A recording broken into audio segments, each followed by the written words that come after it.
What is going on, people? This is Chicago Sports Talk. Michael here today with another preview video. I know this is kind of early for a preview, but currently dealing with the soon to be hurricane Iran or whatever they call it, Ian or whatever.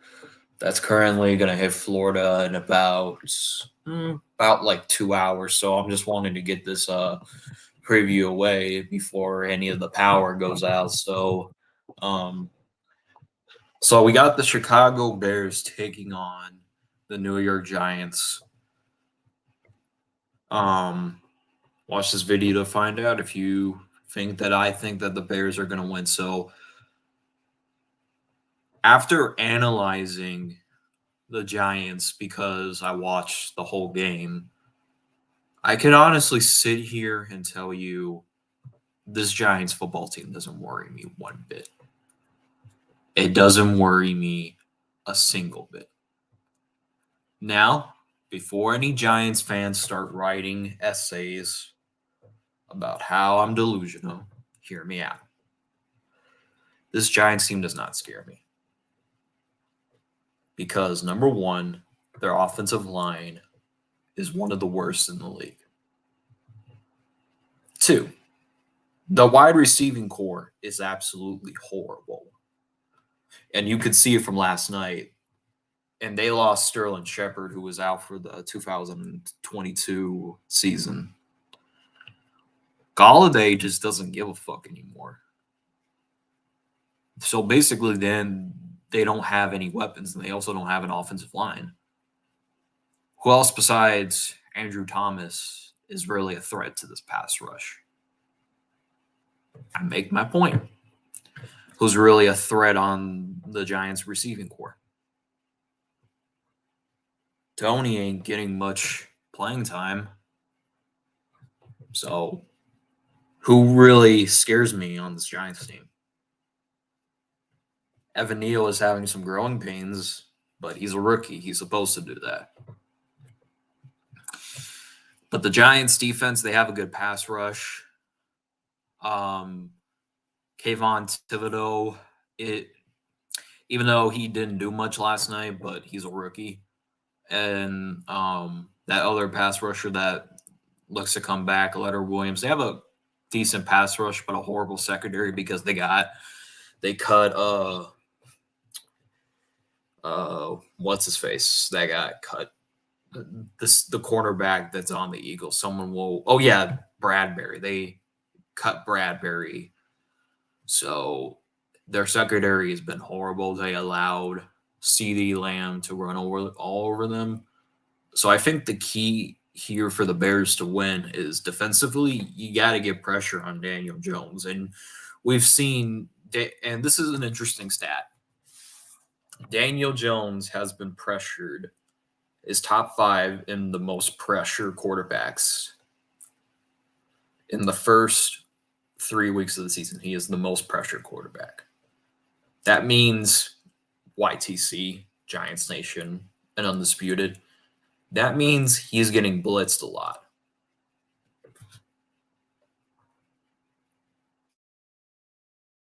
So that means, Reaper, you watched the game last night, didn't you? Every time you saw the Giants on offense, Daniel Jones was constantly getting pressured. And Daniel Jones couldn't do nothing.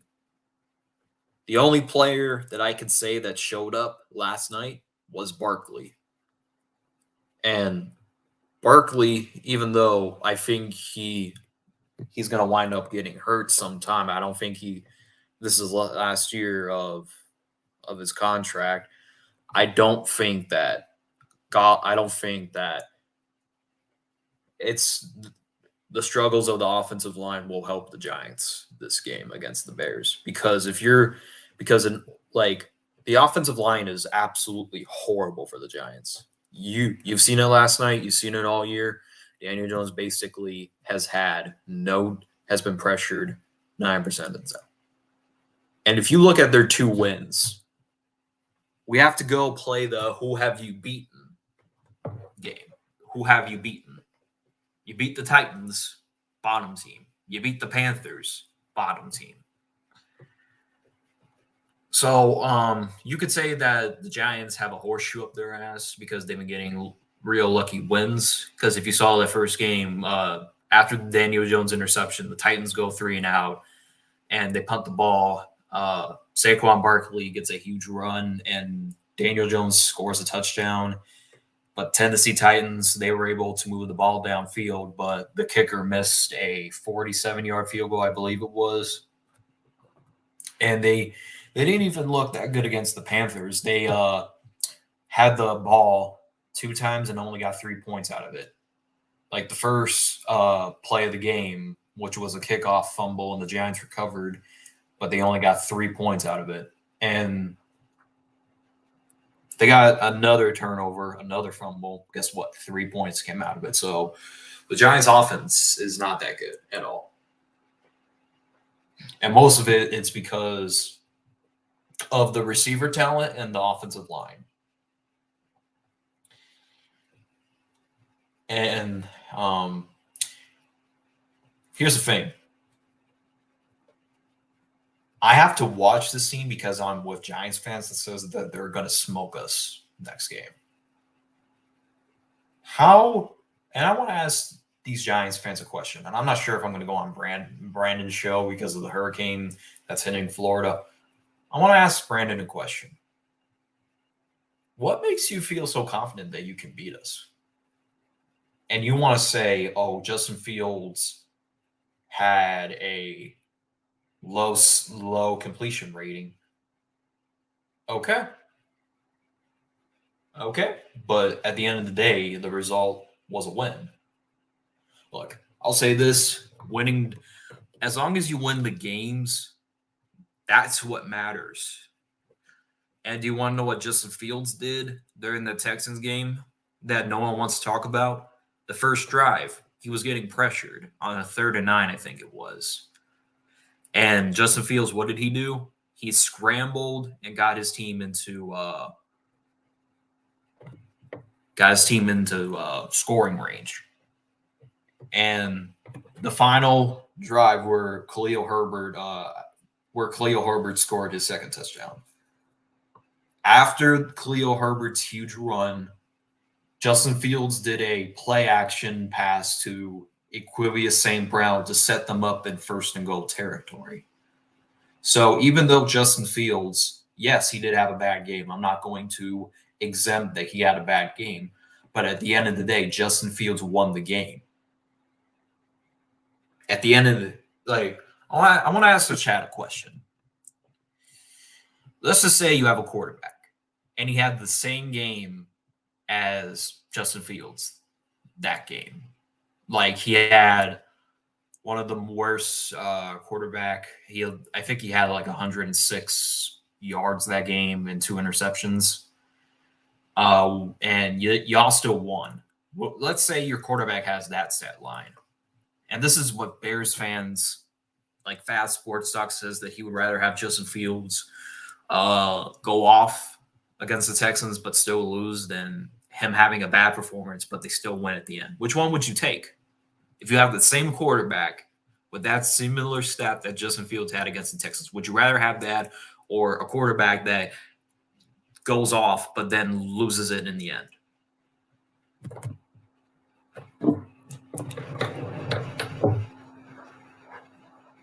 And I'm not going to deny that Fields had a bad game. You'll see me. You can go back and watch my post game. I'm not defending Fields, but at the end of the day, he did his job and won the game. Just like many other teams, they might win ugly, but they get their job done at the end. As much as I don't want to credit Green Bay, but Green Bay offense played horrible against the Tampa Bay Buccaneers in the second half. They didn't score a single point in the second half, but they still won because Aaron Rodgers did his job. And I hardly give Green Bay credit where it's due.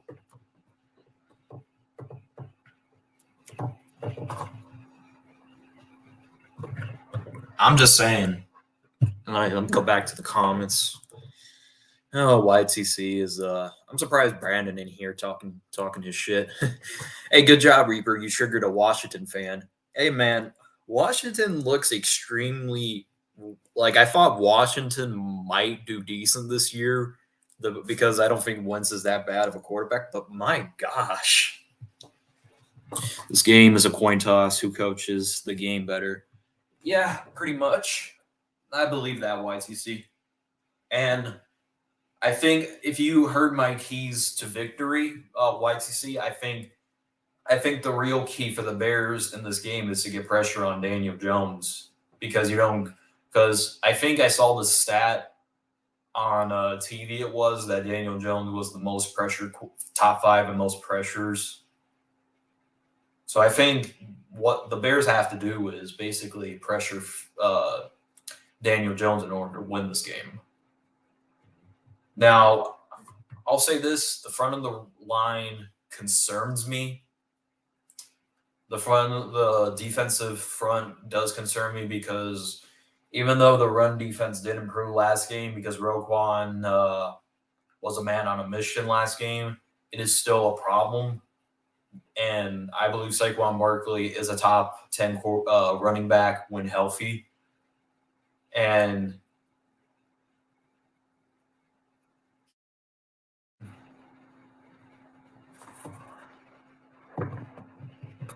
so pretty much I think that's what we're going to have to do. Yeah, Taj. I think it's going to be a low score defensive game. I'm not going to expect it to be a blowout like last game because y'all had Glennon and y'all had like negative 10 passing yards that whole entire game. So that game was just a slaughter from start to finish. After that fumble, it was like, yeah, this shit is over. Game, set, match, bye-bye. So, but because of the offense not be able to score points and the defense, secondary is the secondary is good for the Bears. You got Jalen Johnson, who didn't play last game, but he said he doesn't know if he's going to play this game, but I think he's most certainly going to play this game. We definitely need Jalen Johnson back because without him, Kyler Gordon's going to have. I don't know who Kyler Gordon might go up against if Jalen Johnson's out. I think he probably will go up against Galladay. So Kyler Gordon was a little bit rusty.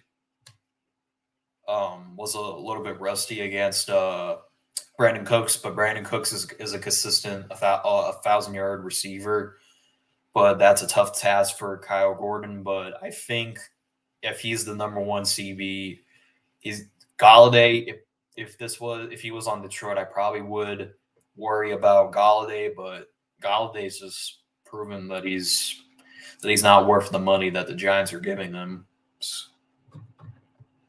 And Tony's just non-existent at this point. So why did you trade with us to trade down to get him if you're not going to use him? I understand that he wasn't Gettleman's pick, but what was the point of trading down to what was the point of trading down to get Kadarius Toney if you're not going to use him? I'm just saying. I have not seen much of Toney this year. And maybe that's because behind the scenes drama, but this wide receiving core doesn't scare me at all for the Giants. But the only player that concerns me on the Giants is Barkley. Barkley is an animal. And I watched some of his college films. I even saw his 2018 season. Barkley is a good athlete, but the problem is he can't stay healthy. If he can't stay healthy, I don't think he can stay on the Giants long term. That's the only player on the Giants that concerns me is Barkley. So the middle of the line has to step up. and they can't be giving up huge plays. So Roquan's going to have, and it's not only Roquan that needs to step up to Barkley. It's the whole entire middle line. I'm talking about Demarcus Robinson, a guy who I wanted the Bears to draft, and he was in one of my mock drafts. The Demarcus Robinson. So yeah, pretty much. The middle line needs to stop the run, which comes with Barkley. But with their defense, I have to say that they're gonna, in order for the Bears to win this game on the offense, is they're gonna have to have Fields throw the ball. I've been saying that last week. I've been saying that against the Pack. I've been saying this all week that Fields needs to throw the ball more. And I don't know if it's because Luke Gesicki doesn't trust Fields or Fields doesn't have talent to work with. I don't know if it's just that. But at the end of the day, Justin Fields needs to throw a lot to Mooney. Pringle is on IR, so St. Brown is going to get the number 2 reps in the slot, and Velus Jones Jr. should be coming back.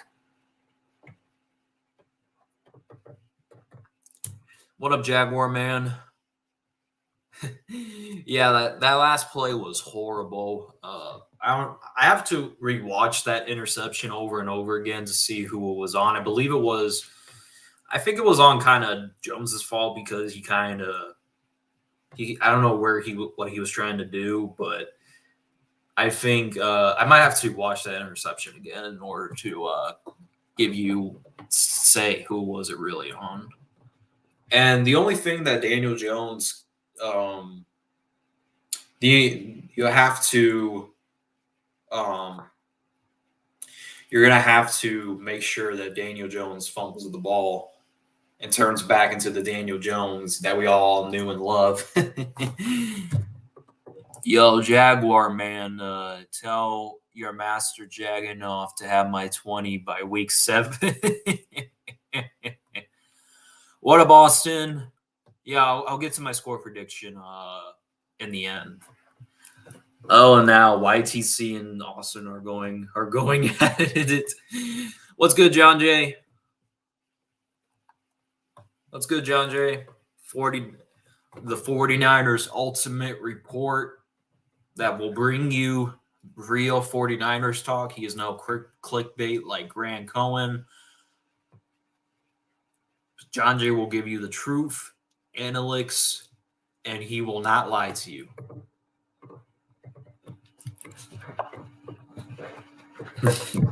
I wonder why the change of attitude. I think it's because he doesn't think that the offense is going to I think he just doesn't believe in the offensive game plan, but I think let me just go to my score prediction so we can get this shit over with before we head to the comments. So taking that apart, I have this pretty low scoring, and I have the Bears winning this one 17-13. 17-13. I think Justin Fields has over 100 and something yards. Maybe he throws 2 touchdowns and only. I don't think he throws an interception, probably because I don't think that that secondary is better than it was last year. As for Daniel Jones, I think he has over 120 something yards, and he has 1 touchdown and 2 interceptions.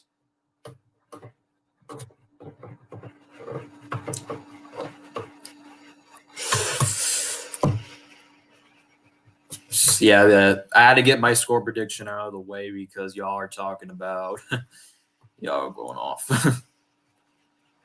Daniel Jones will run for one and Saquon will score. I'm not sure about Daniel Jones will run for a touchdown. Saquon maybe, but I don't think DJ's gonna rush it in because he did. Because the thing is, YTC, and you have to understand, is DJ's getting pressured 99% of the time, and most of the time, I watched the game because I had to flip between that and Raw at the same time because the game was kind of getting boring for me. Daniel Jones was running for his life every play. I believe he was pressured so many times, YTC, that I have lost count. He even threw the ball away, and they call him for intentional grounding. I meant at the goal line where he runs a quarterback draw or he read option. But how are you gonna get the ball downfield if your wide receivers don't drop? If your wide receivers can stay consistent is the question. Galladay just doesn't give a fuck anymore. Tony is just a non-exister at this point. I don't know why, but I don't know who your third wide receiver is, but probably I don't even know who the fuck he is. But I think you guys are just gonna run the ball. So I mean, your line is also struggling. Is gonna. That's because YCC, our dumb coach, not dumb coach. Yeah, it is a dumb move by the coach is because he has Sam Mustafa still playing at center because Lucas Patrick is still dealing with an injury. And you want to know what he does? He rotates Lucas Patrick's with Tevin Jenkins playing at the right guard. So that's the only issue I see at the offensive line so far. I do think when Lucas Patrick's is finally healthy and he does move to the center, I see the offensive line improving. But that's my only concern at the offensive line because Sam Mustafa should not be starting. I understand that Lucas Patrick's didn't get enough preseason time and they want to get him into rhythm so he can be the center, but he's gonna have to. But Sam Mustafa, man, he's gotta sit his ass on the bench. And I don't know who Braxton Jones is going to have a huge. I don't know if he's going to have a huge test because I don't know what pass rusher he goes, but I would have to assume Kayvon Thibodeau. I have to assume it's Kayvon Thibodeau that he's going up against, and he's going to have a huge, not huge, but he's going to have an interesting task to go up against Kayvon and Aziz, whoever's going to play at our right guard, I know that Larry Bourne, but I still think Larry Bourne is like people have to understand that he's a fifth round pick, and he's who we drafted in the Ryan Pace era where we drafted Fields. But I think Larry Bourne's going to pick off where he was last year, where he was a solid lineman for us. So he's going to have a interesting task. But as far as the defense goes, Robert Quinn is going to have a huge, and I mean super huge task when he's going up against Andrew Thomas, because I think Andrew Thomas is the only consistent lineman on the Giants, and Robert Quinn is going to have to do what we all know Robert Quinn does: get to the quarterback and make sure he fumbles the football most of the time. Travis Gibson is going to go up against Evan Neal, and Evan Neal has been struggling for the Giants, and he's a rookie. He's expected to struggle.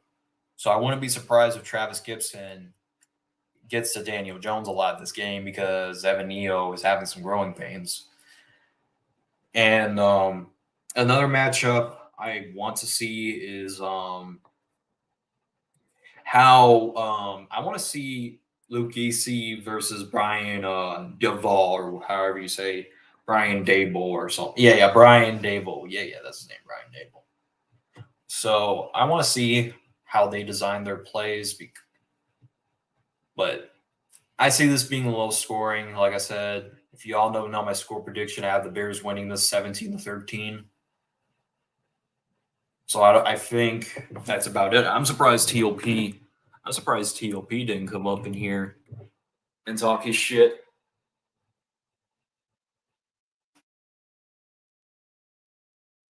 Also, you're playing the Ravens defense from last year under Wink. You guys have a good pass rush, but your secondary is horrible.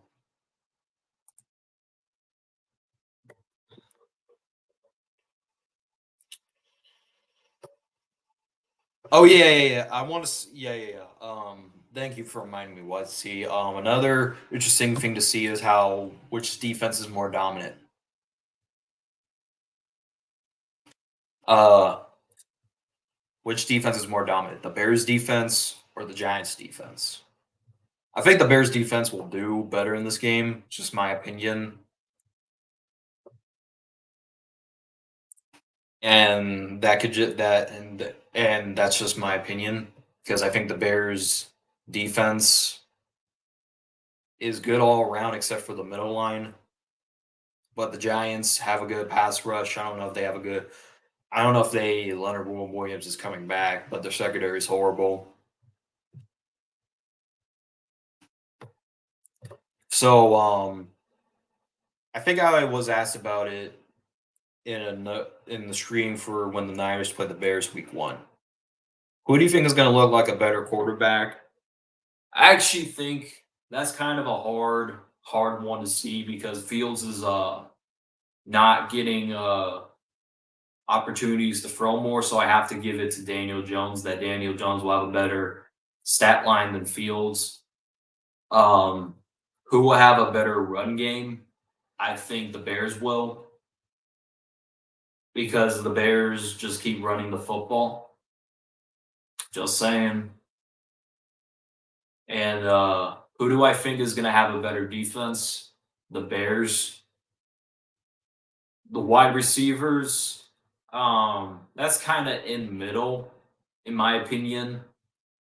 Which receivers will do well because both receivers ain't doing that well. But I think I might have to give a slighter hand to the Bears. And offensive line, that's kind of in between too at this point. So I don't know if Giants Nation is going to go live, but I think I just needed to get this preview out because there is a storm coming, a hurricane coming to Florida. And I want to get this video right out just in case the power goes out.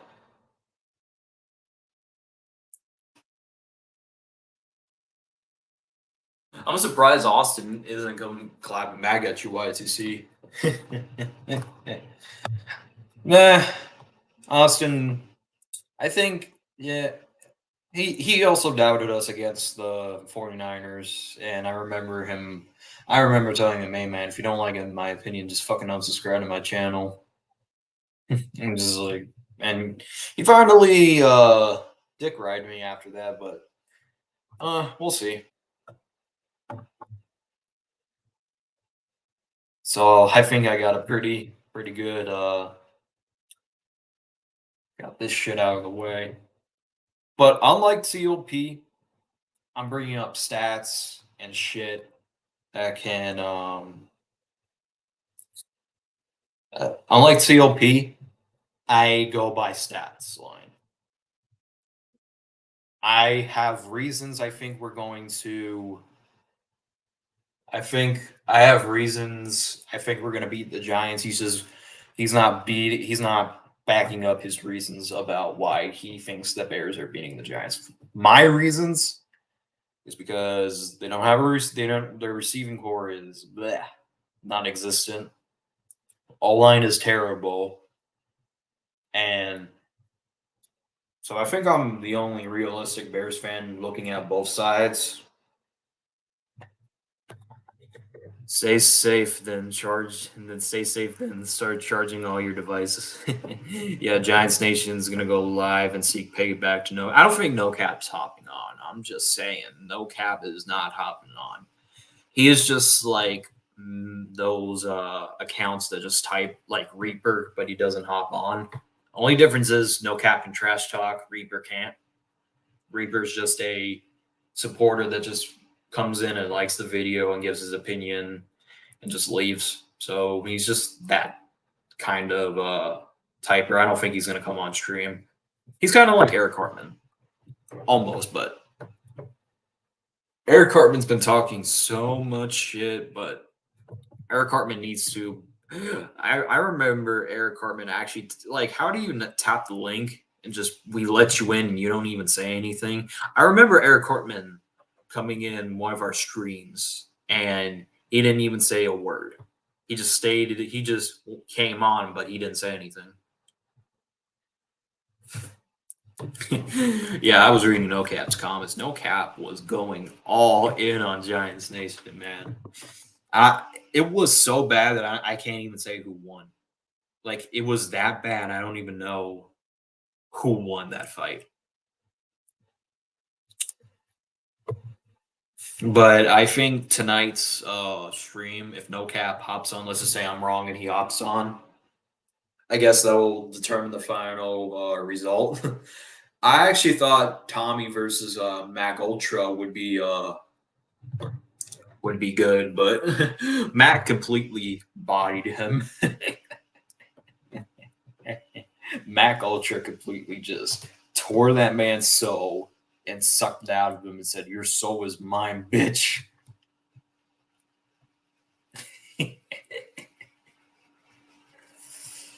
Yeah, but I'm gonna go on. I'm gonna go on Giants Nation stream when he's on. I think he'll be on at like 10 o'clock. I will have spare time because I'm away from the school at the moment.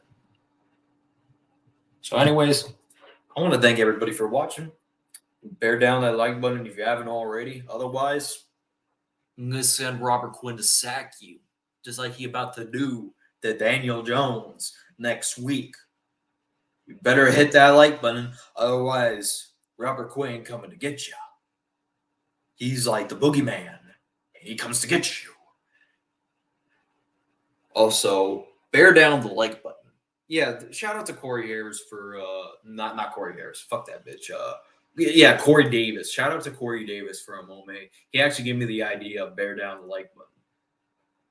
Yeah, and subscribe if you are new. The channel just keeps on growing.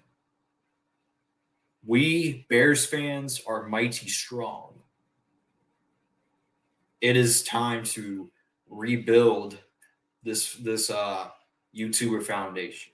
So I would appreciate it if you subscribe and leave a like. As always, bear down, and not the Giants.